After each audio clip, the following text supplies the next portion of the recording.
as good as the Cavs were to start the season, I kind of thought that the stretch that they had in like mid to late January was more indicative of the team they were probably going to become, where they would be a little bit less impressive as the season progressed. That has not been the case at all. They have been amazing lately, truly bounced back from a slightly rough stretch and are now 48-10, the best record in basketball and one of the best teams in the league without a doubt. They are now again playing like the best team in basketball over their past 13 games, and the DeAndre Hunter trade seems to have been huge for them because it has solved the one issue that this team has, which is when fully healthy, who's the fifth guy on the court closing the game? And the answer is DeAndre Hunter. Now, the value that they still do get is a guy like Isaac Okoro, who shot the three ball super well this year and is a high level defender who's still starting. Dean Wade is a real contributor off the bench. Ty Jerome, real contributor off the bench. Javonte Green being signed in the buyout market feels like a guy who could be a contributor if need be as well. Jalen Tyson, same story. Like, they still have enough depth and talent on this team. Max Strus, same story. Scores 17.6 and 9, 5 of 7 from 3 tonight. No Darius Garland, no problem. The Cavs take care of business against the Magic, obliterating a Magic team that has had significant offensive issues as of late. And the Cavs have been the best defensive team in basketball as of late, not to mention the best offensive as well. We'll talk more about that as the video progresses. But the depth, versatility, and overall talent of this Cavs team is incredibly impressive. And I think Kenny Atkinson deserves a ton of credit for putting these guys in position to succeed and getting these guys to buy in together at a level that they really never did under JB Bickerstaff, despite having a very similar roster. But if you look at the standings, they're 48-10. They have the best record in basketball. They're pacing for 60-something wins. They have a net rating of 11.7.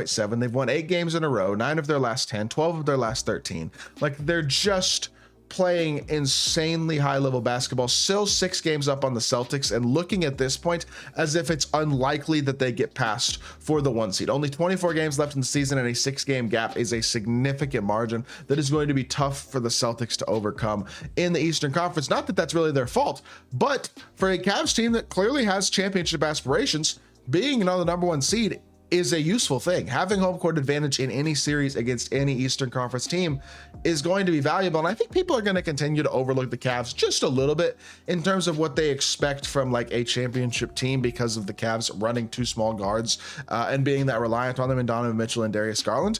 But I don't know if I agree. I just think that you have to take what a team is doing all year, what they are proving. They're from a very large sample size. At some point, it just has to be the way that things are going to be and the way that they are. And I'll give you an example. Look, after this stretch, they're 33-4, and they go 3-5 in their next 8 games. Sorry. And it's like, okay, well, they're probably taking a step back. A couple tough losses to Houston, a loss to a Philly team that last time they looked good, basically, and then a loss to OKC and a loss to Indiana. All good teams besides Philly, and Philly actually looked good that game. Like, it's just a rough stretch, but I think people saw that and were like, oh, this is the real Cavs. They're going to be closer to a 500 team the rest of the way, and they're not actually going to be that great. Well, since then, win against a very good Detroit team, win against a competitive-ish Miami team, destroy Atlanta, destroy Dallas, taking care of business in both of those games, a close loss to Boston, tough game, sure, and then beat Detroit again. Washington, you take care of business. Minnesota, you wipe the floor with. Toronto, you wipe the floor with. Brooklyn, you take care of business. New York, destruction. They killed New York. Very impressive. Memphis, you win. In Orlando, you win. And now you're going into a game. Their next game again is against Boston, who they're 1-2 against this season.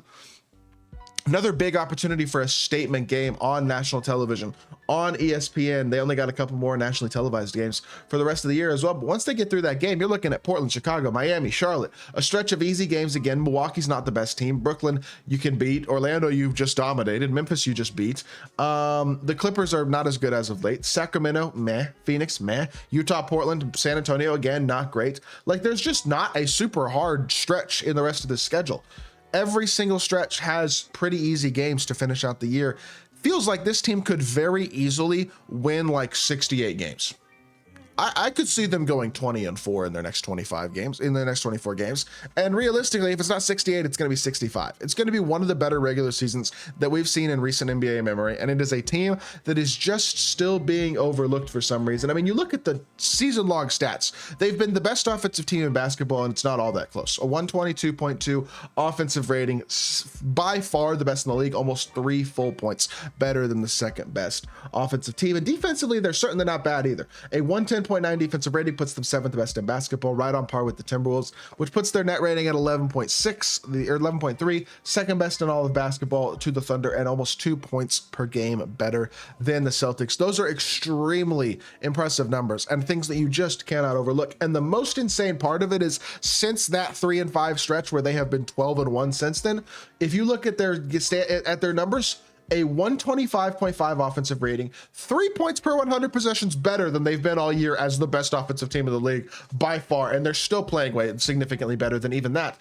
And they have the best defensive rating in basketball too, a 106.5, putting their net rating overall at 19. That is mind-boggling. I mean, they are like far and away the best team in basketball over the past 13 games. It's not even close. 19, the highest for a season in NBA history is like 13.4. So put that into context. Over a decently large sample size, 13 games is not nothing. They're playing like almost 150%. Well, okay, they're playing 50% better than the best team in NBA history in terms of net rating. Like, this team is terrifyingly good. They're so efficient, and the efficiency lasting this long all year has been such a testament to their spacing and unselfishness and make the right play mentality. Donovan Mitchell's 40% from 3. Darius Garland's 42.5% from 3. Evan Mobley shooting 3 a game at almost 37%. What an improvement in his game. Shout out Evan Mobley. Having an awesome year, averaging 18.7 and 9.3. Also over a block and a half a game. Jared Allen is an inside big. He doesn't space the floor, but he's extremely efficient on the inside. 71% from 2-point range, averaging 13 and 10, playing his role at a very high level as well. Max Strus is 38% on almost 6 attempts a game. DeAndre Hunter was over 40% in Atlanta and is now 56.7% so far in Cleveland. It's not going to last at that level, but his offensive ability is extremely valuable as well, and he provides them another big body to throw at teams like Boston that they may not have matched up very well against. I'm not saying they match up great against Boston. It's hard to, but I think they can compete. And then Karis LeVert isn't on the team anymore, but he was a great piece. Dean Wade's only 34% from 3 this year. That could actually positively regress. Isaac Okoro is at 40. Like, it's just extremely deep and impressive. Ty Jerome slipped off a little bit after an incredible start to the year. He kind of fell off a little bit for a time, and now is right back up to being one of the best basketball players, one of the most underrated basketball players, I think, pretty much in the sport. 44%, 12 points, 3.5 assists, only 1.3 turnovers, a 3-to-1 assist to turnover ratio, pretty much, with incredibly efficient scoring and shooting. He shoots the floater at a very high level. He's actually a real off the dribble shot creator for himself. 58% from 2-point range. Like, they're so talented and they're so deep. And like, a guy like Javonte Green was shooting over 40% for New Orleans this year. If he could come in and be a rotational defensive guy who shoots the 3 ball at a high level, he's a valuable piece as well. Another just addition they basically got for free on the buyout market. This team has done such a good job of roster building. They're so well coached. They're so extremely efficient from inside and outside the arc.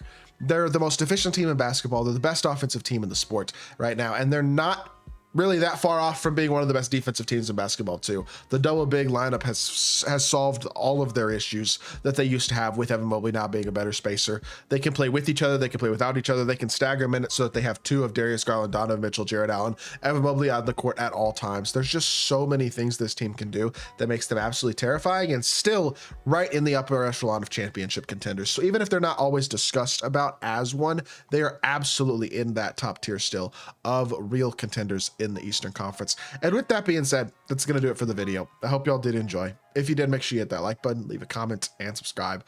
I'll be back with more NBA content very, very soon, and I appreciate y'all. Peace.